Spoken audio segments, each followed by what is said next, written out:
নমস্কার, আমি ডক্টর অতনু পাত্র, পেশায় একজন আয়ুর্বেদিক চিকিৎসক।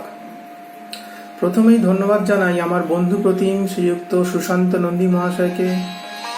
তিনি একটা অত্যন্ত বাস্তবোচিত একটা বিষয় তুলে ধরেছেন এবং যার একটা আলোচনা সভার আয়োজন করেছেন এবং আমাকে একটা বলার সুযোগ দিয়েছেন। আমি অত্যন্ত কৃতজ্ঞ তার কাছে। এর সাথে সাথে সৃজন সাহিত্য আসরের সমস্ত সদস্য, ব্যক্তিবর্গ, শুভেচ্ছাদায়ী এবং কর্মকর্তাদের আমার অসংখ্য প্রণাম, ভালোবাসা, শুভেচ্ছা। যাই হোক, বিষয়টি খুবই ব্যাপক, আমাকে বলতে খুব কম সময়ের মধ্যে বলা হয়েছে, আমি চেষ্টা করছি। আচ্ছা, মানসিক অবসাদ কিন্তু সত্যি যদি দেখেন খুবই ভয়ানক ব্যাপার।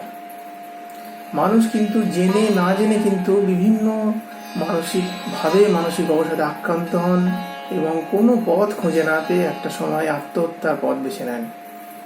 তারা জীবনের প্রতি সমস্ত আশা হারিয়ে ফেলেন এবং এই সংখ্যাটাও খুব একটা কম নয়। যদি পৃথিবীর দিকে তাকান, দেখবেন পৃথিবীব্যাপী মানুষ কিন্তু এই হতাশায় ভুগছেন এবং তারা আত্মহত্যা করছেন। হতাশায় ভুগছেন এরকম মানুষের সংখ্যা 234 মিলিয়ন এবং বছরে আত্মহত্যার পথ বেছে নিচ্ছেন এরকম মানুষের সংখ্যা প্রায় 8 লক্ষ।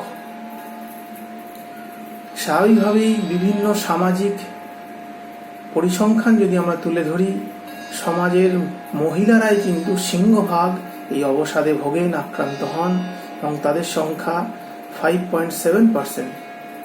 অন্যদিকে পুরুষরা তুলনা হলো অনেকটা কম, 5.3%। বিভিন্ন যদি আমি একটু তলিয়ে দেখি, বিভিন্ন বয়সের স্তরে কিরকম বয়সের মানুষেরা সামাজিক এবং পারিবারিকভাবে বিচ্ছিন্ন হয়ে যাচ্ছেন এবং তারা হতাশায় ভুগছেন। সেই বয়সটা খুবই ছোট বয়স থেকে শুরু হয়েছে, মানে অতি কচি কাঁচা 3 বছর বয়স, 3 to 5 ইয়ার্সের ছোট ছোট টডলারদের আমরা দেখছি অবসাদে ভুগছেন। এবং তার কারণটা খুব অদ্ভুত। সেই শিশুটি হয়তো বাড়িতে একমাত্র সন্তান ছিলেন, বাড়িতে হয়তো নতুন একজন নবজাতক এসেছেন, তার ভাই বা তার বোন, বাবা মা হয়তো ভাইটির দিকে বা বোনটির দিকে একটু বেশি অ্যাটেনশন দিচ্ছেন। বাড়ির অগ্রজ শিশুটি কিন্তু হতাশায় ভুগতেন।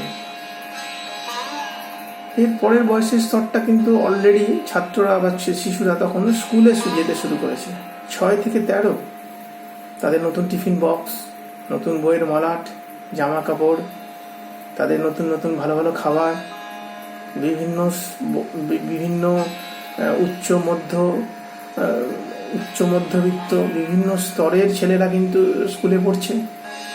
সবার টিফিন কিন্তু একরকম নয়।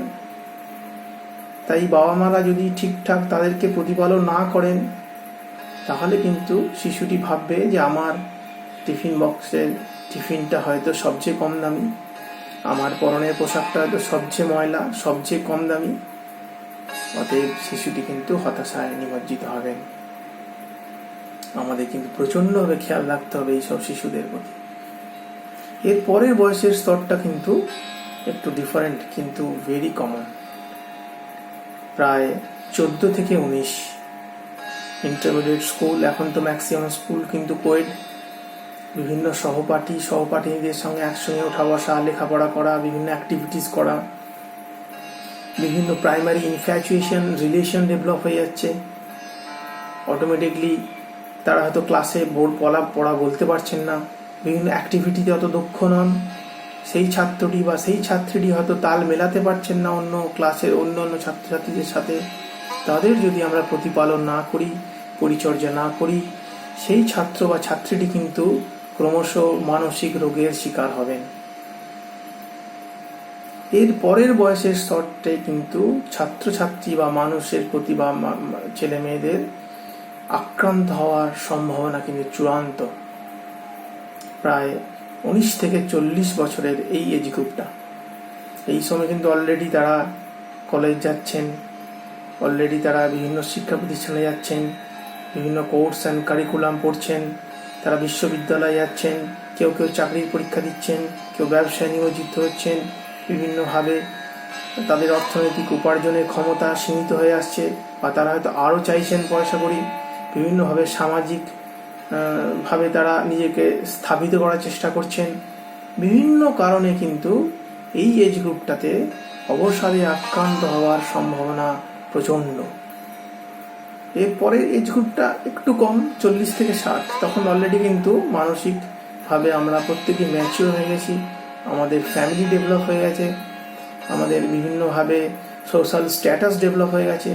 হয়তো ছেলেমেয়েরা ভালো পড়াশোনা করছে না, বা কোনো উচ্চপদস্থ কোনো কর্মকর্তা বা কোনো কর্মচারী বা চাকরি ক্ষেত্রে কেউ হয়তো তাকে ক্রমশ হ্যাকেল করে যাচ্ছেন, সেই ব্যক্তিটি কিন্তু হতাশায় ভুগবেন, তিনি হয়তো মানসিক রোগের শিকার হবেন। এরপরের বয়সের স্তরটা কিন্তু একটু রেয়ার, অ্যাবাভ 60। এই সময় কিন্তু মানুষ কিন্তু অলরেডি এই সময়টার এই বয়সের স্তরের কিন্তু মানুষ বেশিরভাগই রোগ সংক্রান্ত কোনো কারণে অবসাদে ভোগেন। হয়তো কেউ ক্যান্সারে আক্রান্ত হয়েছেন, হয়তো কোনো দীর্ঘমেয়াদী রোগ যে ক্রমশ তাকে আরও ক্ষীণ করে দিচ্ছে, জীবনের বেঁচে থাকার আশা ক্ষীণ করে দিচ্ছে, তখন কিন্তু মানসিক অবসাদে এনারা আক্রান্ত হন। এবং লং স্ট্যান্ডিং হয়তো কেউ বিছানায় শুয়ে আছেন, বা কোনো ছেলে মেয়ে হয়তো বাইরে কাজ করেন, তাদেরকে বাবা মাকে সময় দিতে পারেন না, তারা কিন্তু এরকম হতাশায় ভোগেন। যদি প্রিসাইজলি প্রত্যেকটা স্তরের মানুষের খুব লক্ষণটি দেখতে চান, বা আপনি তাহলে দেখবেন যে ক্রমশ এই সমস্ত ব্যক্তি বা এই সমস্ত মানুষ কিন্তু নিজেকে আলাদা করে নিচ্ছে। জীবনে বেঁচে থাকার যে আনন্দ, বেঁচে থাকার প্রতি যে ভালোবাসা, জীবনের প্রতি যে ভালোবাসা, তারা ক্রমশ হারিয়ে ফেলছেন। ক্রমশ সেই ব্যক্তি দিয়ে নিজেকে আলাদা করে নিচ্ছেন, গুটিয়ে নিচ্ছেন। তার ভালো লাগার বিষয়গুলোতে তিনি উৎসাহ পাচ্ছেন না। তিনি আগে ভালো গান লিখতেন, তিনি ভালো কবিতা পাঠ করতেন, তিনি হয়তো ভালো বাগান করতেন, ভালো রান্না করতেন, ভালো ছবি আঁকতেন, তিনি আর এই সমস্ত ছোট ছোট হবিগুলো পারফর্ম করতে পারছেন না। এটা কিন্তু খুব ফার্স্ট অ্যান্ড ফরমোস্ট ক্রাইটেরিয়া যে কোনো মানুষ ডিপ্রেশনে ভুগছেন কিনা। বেসিক্যালি আর একটা খুব সুন্দর লক্ষণ আছে, খুব সুন্দর বলবো না, খুব একটা কমন লক্ষণ আছে, যে অল্পেতেই বিরক্তি প্রকাশ।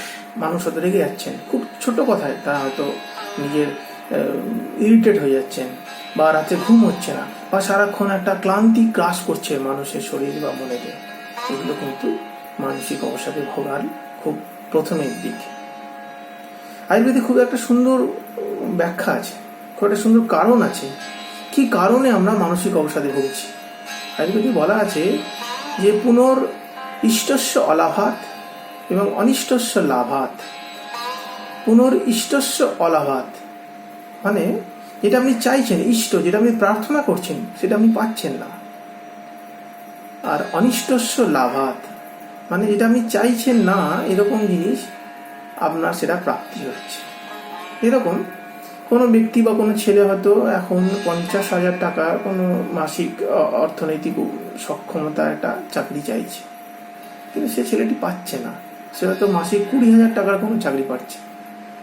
ও কিন্তু ধীরে ধীরে হতাশায় ভুগবে, ও কিন্তু ক্রমশ নিজেকে আরো গুটিয়ে নেবে।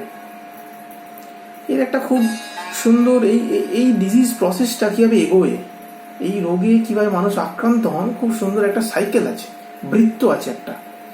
যেরকম ধরুন ফার্স্ট স্টেজ হচ্ছে ধ্যান। ধ্যান মানে এখানে ডিটারমিনেশন।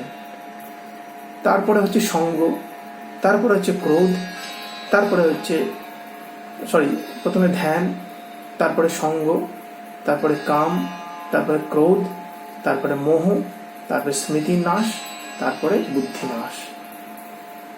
তো প্রথমে আপনাকে একটা ছোট উদাহরণ দিই। প্রথমে হচ্ছে ধ্যান।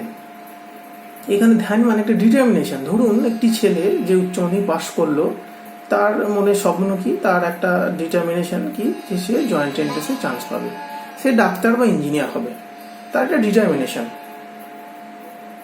সে একটা এরপরে তার একটা বইপত্র কিনলো, সঙ্গ। এরপরে হচ্ছে সঙ্গ মানে অ্যাটাচমেন্ট। সে বইপত্র কিনলো, মাস্টারমশাইয়ের কাছে গেল, ভালো বন্ধু বান্ধবের সঙ্গে তার সংযোগ রাখলো, ভালো পড়াশোনা করলো, তার একটা অ্যাটাচমেন্ট তৈরি হলো। তারপরে স্টেজ হচ্ছে কাম মানে ডিজায়ার। তার ইচ্ছা কি যে জয়েন্ট এন্ট্রান্সে চান্স পাওয়া, এটা তার ডিজায়ার। যদি কোনো কারণে সেই ছাত্রটি বা সেই ছেলেটি এন্ট্রান্স টেস্টে কোয়ালিফাই না করে, তখন কি হবে? ক্রমশ এই ছেলেটি কিন্তু এর পরের স্টেজ ক্রোধ উৎপন্ন হবে, অ্যাঙ্গার। কিরকম? সে ভাববে হয়তো জয়েন্ট টেন্ডাসে এবারে কোশ্চেন প্রচণ্ড কঠিন এসছে, সে ভাববে হয়তো বাবা মা তাকে ভালো করে পড়ায়নি, বা যে মাস্টারমশাইয়ের কাছে ছেলেটি পড়তো সেই মাস্টারমশাই তাকে ভালো নোট দেননি, বা পরিবার হয়তো তাকে ঠিকমতো প্রতিপালন করেনি, যার জন্য সে জয়েন্ট টেন্ডাস পায়নি। তার একটা ট্রানজিয়েন্ট ফেজের জন্য একটা বাড়ির লোকের প্রতি, সমাজের প্রতি, মাস্টারমশাইদের প্রতি বা সিস্টেমের প্রতি একটা ক্রোধ উৎপন্ন হবে। এর পরের স্টেজটা হচ্ছে তার আপনার মোহ।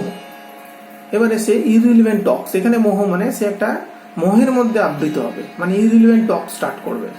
সে এবার বলবে জয়েন্ট টেন্ডাসে হয়তো পিছনের দরজা দিয়ে ছেলেরা চান্স পায়, হয়তো কেউ পয়সা দিয়ে চান্স পায়, আমার বাবার পয়সা নেই বলে আমি পেলাম না, এইরকম ইররিলেভেন্ট টক সে শুরু করবে। এর পরের স্টেজ হচ্ছে সে স্মৃতি নাশ, মানে সে এবারে আস্তে আস্তে ভুলতে শুরু করবে, সে কাকে কি বলেছে সে ভুলতে শুরু করবে, গতকাল কি করেছিল, আজ সকালে কি করেছিল, তার একটা মেমোরি লস স্টার্ট হবে। এবং লাস্ট স্টেজ যেটা বলেন সেটা হচ্ছে বুদ্ধিনাশ। এখানে বুদ্ধি মানে তার ডিসিশন মেকিং যে পাওয়ার, যে সিদ্ধান্ত নেওয়ার যে ক্ষমতা, সেই ছেলেটি ক্রমশ হারিয়ে ফেলবে এবং আলটিমেটলি কিন্তু তার মনের অসুখ, ডিপ্রেশন সে ভুগবে। এই সমস্ত মানুষদের যদি আমাদের বাঁচাতে হয়, তাদের যদি মানসিক হতাশার রোগ থেকে তাদের মুক্তি পেতে হয়, তাহলে এই সমস্ত ছাত্রদের বা মানুষদের আমাদের এই সাইকেলটি বা এই বৃত্তটিকে কিন্তু কমপ্লিট হতে দেওয়া যাবে না, এখানে কিন্তু ব্রেক করতে হবে। কিভাবে ব্রেক করবেন? ফার্স্টলি আয়ুর্বেদে খুব সুন্দর একটা কথা আছে যে আত্মবিজ্ঞান মানে তার নিজস্ব যে ক্ষমতা, তার নিজের ওপর যে আত্মবিশ্বাস, তার রিয়েলিটিকে অ্যাসেস করার যে ক্ষমতা, এটাকে তাকে বাড়াতে হবে। তার ছোট ছোট ভালো লাগার বিষয়গুলো নিয়ে তাকে এনগেজ করতে হবে, তার হতাশার গণ্ডি থেকে তাকে টেনে আনতে হবে। তা সে কোনো ছেলেটি হয়তো ছবি আঁকতো আগে, গান শুনতো, কোনো মিউজিক্যাল ইনস্ট্রুমেন্ট বাজাতো, বা ভালো রান্না করতো, ভালো বাগান করতো, তাদের ছোট ছোট ফাইন টিউন ওয়ার্কগুলোকে তার মধ্যে এনকারেজ করতে হবে, তাদের এই সমস্ত কাজগুলোতে তাকে ডেপুট করতে হবে। কোনো ছেলে হয়তো এই সমস্ত ছোট ছোট ফাইন টিউন যারা ছোট ছোট কাজ তারা পারে না, তখন বৃহত্তর কাজে তাদেরকে নিয়োজিত করতে হবে। যেমন কোনো দুস্থ মানুষের সেবাতে, কোনো ছোট ছোট শিশুর দায়িত্বেতে, বা কোনো দারিদ্র দূরীকরণ কর্মসূচিতে, বা কোনো কোথাও বন্যা হয়েছে সেখানে তাদের হেল্প করতে পাঠাতে হবে। বিভিন্ন হয়, বা কোনো ব্যক্তি হয়তো রোগাক্রান্ত, সে হয়তো হাসপাতালে ভর্তি হতে পারছে না, তার পাশে গিয়ে দাঁড়ানো, সেই পরিবারটির পাশে গিয়ে দাঁড়ানো। এইরকম বৃহত্তর স্পেকট্রামে, বৃহত্তর ক্ষেত্রে এই সমস্ত মানুষদের যদি আমরা নিয়োজিত করি, তাহলে কিন্তু তারা ক্রমশ হতাশা থেকে বেরিয়ে আসবেন, সমাজের সকল স্তরের মানুষের সঙ্গে তারা মিশবেন, তারা নিজেদের নতুন হয়ে খুঁজে পাবেন, তারা বেঁচে থাকার আশা খুঁজে পাবেন। যারা নিজেরা ক্রমশ সমাজের পারিবারিক বৃত্ত থেকে হারিয়ে যাচ্ছিলেন, তারা আর হারাবেন না, ক্রমশ সমাজের মূল স্রোতে তারা ফিরে আসবেন। এই হলো একটা মানসিক রোগীর ক্ষেত্রে তার লক্ষণ, এবং তাকে সঠিকভাবে পথে নিয়ে আনার একটা প্রচেষ্টা, তাকে সঠিকভাবে ভালোবাসার, তাকে যত্ন, তার দিকে অ্যাটেনশন দেওয়ার এবং তাকে ঠিক জায়গাতে নিয়োজিত করার একটা প্রচেষ্টা। আমি একটা খুব অল্প সময়ের জন্য বললাম, আমি আশা করি আপনারা প্রত্যেকেই বুঝতে পেরেছেন। ভালো থাকবেন, নমস্কার নেবেন, নমস্কার।